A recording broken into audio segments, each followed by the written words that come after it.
collective cell migration is often guided by the gradient of signaling molecules. In this video, we demonstrate how to quantify cellular forces during collective migration guided by biochemical gradient. So we integrate the microfluidic chip with traction microscopy.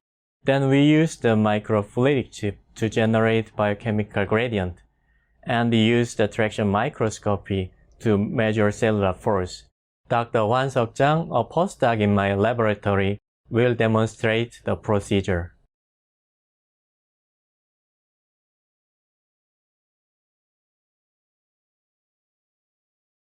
Prepare the PDMS solution by mixing the base elastomer and curing agent at a ratio of 10:1.